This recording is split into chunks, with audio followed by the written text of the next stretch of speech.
lola waggaa lamaan booda magaalaa ijoo hidhattoota harkaa fudhate. Kirkirri lafaa Itoophiyaa keessatti tibbana mudate namoota lama irratti miidhaa ulfaataa gahuu UN ibse. Taatonni Chaayinaa butaman kaampii lammiileen Itoophiyaa dirqamaan yakka itti raawwatan keessatti argame jedhame. Itoophiyaan gabaa istookii waggaa 50 booda deebistee jalqabuun maaliif barbaachise kan jedhu simbiraan keenya. Balaa abiddaa Los Angelesitti lakkoofsi namoota du'anii 24 ga'ee jedhame. Ashamaa harka fuunee daawwattootaa fi dhageeffattoota ardii miidiyaa neetworkii amma bal'ina oduu guyyaa irraatiif qabannetti ceena. Jalqaba irratti warri haaraa gara toora YouTube chaanaalii ardii miidiyaa neetworkii warri dhuftan subscribe, like, share godhaa akkasumas pilaatfoormii TikTokii fi Telegiraamii irraanis nu hordofaa jenna. Har'aa fi bal'ina oduu guyyaa irraatiif qabannetti yoo ceenu waraanni Suudaan lola waggaa lamaan booda magaalaa ijoo hidhattoota harkaa fudhate. Waraanni Suudaan magaalaa ijoo baha biyyattii argamtu to'achuu himee kunis lola humna hidhataa waliin waggaa lamaan taasifamaa turuun injifannoo isa guddaadha. Viidiyoo miidiyaa hawaasaa irratti gadhiifamee akka agarsiisutti yeroo loltoonni waraanicha gara magaalaa Waadee Madanii galan namoonni dandeettii bahanii gammachuu agarsiifachaa turan.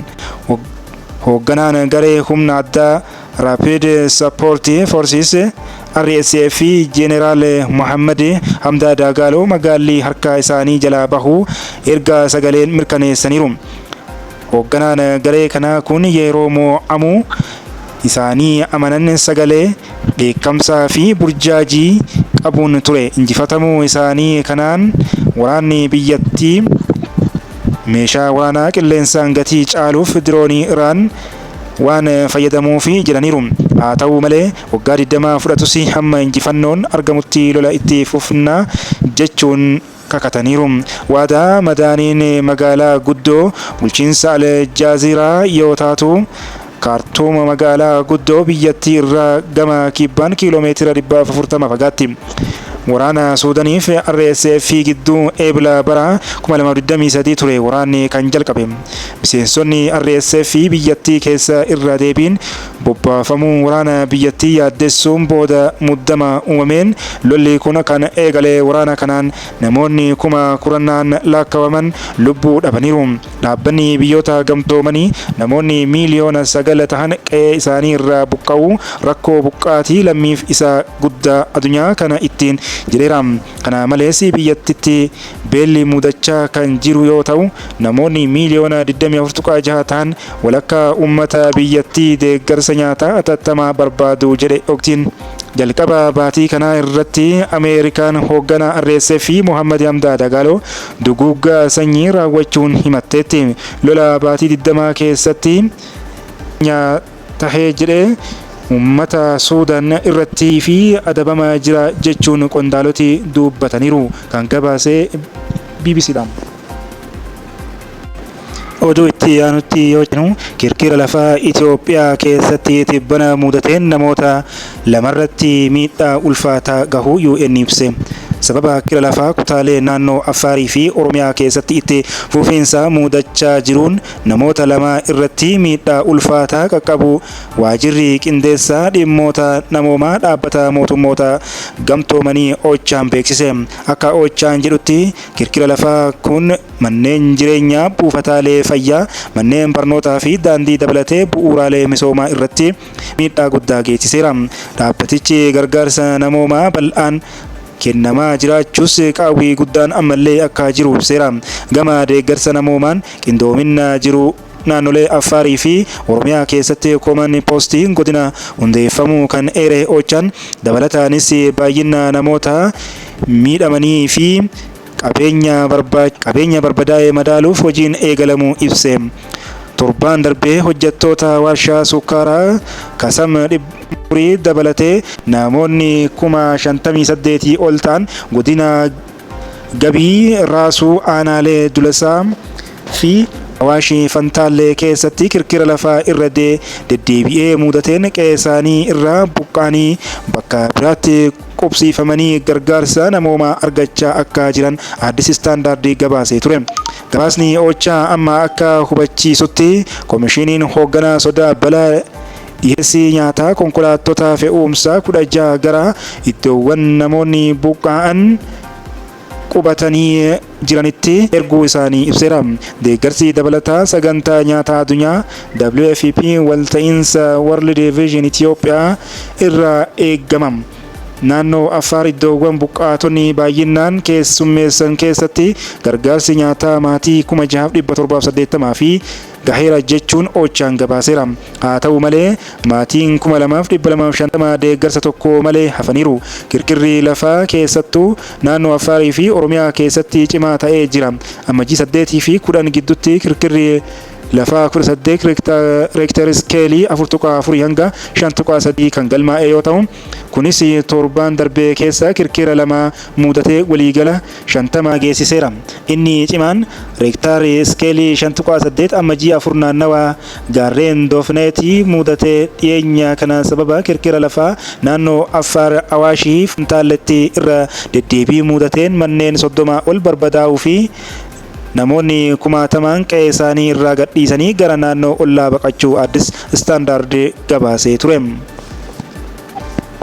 Oduu gara biraatiin taatonni Chaayinaa butamee kaambii lammiileen Itoophiyaa dirqamaan yakka itti raawwatan keessatti argame. Taatonni lammii Chaayinaa baay'een hin beekamne tokko Taayilaandiin keessatti guyyaa 2 bade. Jaalalleen isaas miidiyaa hawaasaa irratti barbaacha eegalte. Jaalalleen waangee shaangii miidiyaa hawaasaa Chaayinaa irratti sagalee keenya dhageessisuu malee uummata biraa hin qabnu jedhe. Dhimmi kunis biyyattii keessatti erga lammiileen biyyattii beekamoon qoodanii booda ijoo dubbii ta'e. Dargaggoonni waggaa 31 waangii xiyyeeffannaa mootummaa fi lammiilee biyyattii argate. Haaluma kanaanis muddee 7 bakka turtii yakkamtoota intarnaashtiin waliin dhahanii fi daangaa Miyaanmaaritti argamu keessatti argame.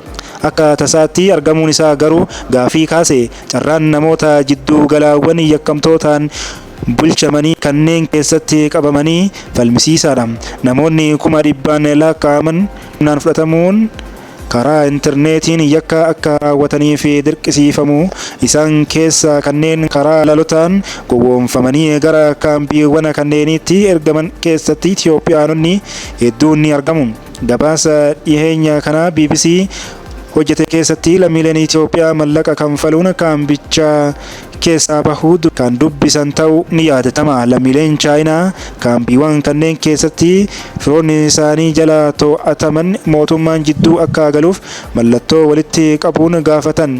Hanga ammaattis kan firrii jala achi keessatti to'atamuu ibsan namoota 600 yoo ta'an lakkoofsi kunis dabalaa jira. Waangee poolisitti akka himetti kaambicha keessa lammiileen Chaayinaa 50 to'atamaniiru. Chaayinoota hafan kanneen poolisiin baraaruu danda'an kan jedhu yaaddeessaa jira. Namoonni kaambicha keessatti to'ataman kan lubbuun isaanii gatii hin qabu jechuun fayyadamtoonni miidiyaan hawaasaa Chaayinaa weeb kan barreessan. Waangee kan butame muddee 3 2024 magaalaa daangaa Taayilaandii Maayisootii keessatti yoo ta'u, iddoon sunis namoota karaa seeraan alaatiin gara Maayinaamaaritti daddabarsuun beekama. Poolisiin Taayilaandii akka jedhitti taatonni kunis gara Baangkookitti kan imalan hojii fiilmii miidiyaa hawaasaa Chaayinaa Waachitti irratti argate keessatti hirmaachuuf ture. Bara 2018tti Taayilaandiin keessatti hojii fiilmii keessatti hirmaatee sababa tureef waamichi amma taasifameef kunis dhugaa akka ta'e amane. Wayita Taayilaandii qaqqabuttis konkolaataan tokkotu isa eege gara Maayinaamaaritti geeffame. Rifeensa isaa dirqiin irraa haaduun attamiin karaa intarneetiin namoota gowwoomsuu akka qabaatu irratti leenjii kenneefi. Bilbila bilbiluun namoota gowwoomsuun mallaqa isaanii saamuu jalqabsiisa. Sagalee isaa baduu miidiyaa hawaasaa irratti barreessitee obboleessa taatoo kanaa waliin ta'uun barbaada isaanii argachuu akka hin dandeenye barreessite. Poolisiin odeeffannoo homaa kennuu fi hin dandeenye. Imbaasiin Chaayinaa dhimmicha poolisii Taayilaandiin bira dhaquu dhaqqabsiisuu galmeessise. Miidiyaan hawaasaa biyyattii irratti namoonni taatoo kana barbaadan dabalaan aangawoonnis caalaa wal ta'uu eegalan. Poolisiinis dhimmichaaf xiyyeeffannaa kennuu ibse. Guyyaa itti aanus aangawoonni Chaayinaa fi Taayilaandii waangii argamuu beeksisan. Garuu attamiin argamuu akka danda'e irratti ifatti wanti himan hin jiru. Kaambii kam keessatti to'atamee akka tures ifa hin taane kan gabaase BBC. Biyya keessaatiin Itoophiyaan gabaa istookii waggaa 50 booda deebistee jalqabuun maaliif barbaachisaa kan jedhu ji'a waxabajjii keessa kaabineen Itoophiyaa labsii baankonni biyya alaa dhaabbilee ijoo biyya keessaa akka hundeessan hayyamuu raggaasiseera. Itoophiyaan waggoota 50 booda yeroo jalqabaaf gabaa istookii akka haaraatti deebiftee jalqabde. Ministeerri muummee Itoophiyaa Abiyyi Ahmad guyyaa seena qabeessa jedhanii jimaata ammajii 10/2025 ture gabaa istookii Itoophiyaa kana ifatti kan jalqabsiisan. Gabaa istookii bakka gabaa uummanni yookiin investoroonni qabeenya jiru keessa gahee bitachuu yookiin gurgurachuu danda'anidha. Itoophiyaan Securities Exchange kapitaala biyya alaa hedduu gara biyyattiitti hawwachuuf dhaabbilee mootummaa gara dhuunfaatti dabarsuu jajjabeessa jedhamee eegama. Hojiggeessaan olaanaan ESCX Dr. Xilahuun Kaasahuun BBCtti akka himanitti kaayyoon isaa fedhii olaanaa mootummaan karaa fi mala walitti fufiinsa qabu uumuuf akkasumas gama kapitaala liqaa maddaawwan biyya keessa irraa walitti qabuudha jedhan. Ji'a adoolessaa darbee keessa Itoophiyaan dhaabbata mallaqaa idil addunyaa IMF fi baankii addunyaa irraa gara doolaara biliyoona 10.7 argachuuf jecha gatii mallaqni ishee doolaara waliin yeroo jijjiiramuu qabu lolaafteetti. Tarkaanfiin kun birrii gabaa sharafa alaa keessatti bilisaan akka ittiin daldalamu kan taasise yoo ta'u innis sadarkaan sharafa alaa mootummaan murtaa'uun faallaa ta'uu ibsameera.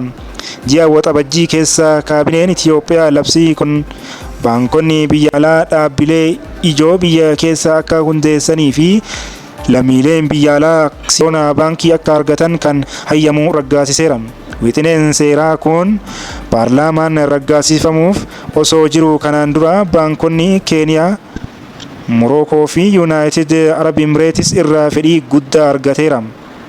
Itoophiyaan biyyoota dinagdee gurguddoo Afrikaa keessaa tokko yoo taatu baay'ina uummata miliyoona 100 ol qabdi. Yeroo ammaatti biyyattiin daldala kaawuntarii irratti hirmaattee waan jirtuuf gabaan istookii jalqabamuun gara sirna daldala caaseeffamaa qabuu fi idilee ta'etti tarkaanfii guddaa kan bakka bu'uudha kan gabaase BBC. Oduu xumuraaf qabanneen balaan abiddaa Los Angelesiin lakkoofsi namoota du'an 24 ga'ee jedhame. Balaa abiddaa Los Angelesiin hanga ammaa namoonni 24 du'aniiru. 16 achi buuteen isaanii dhabameera.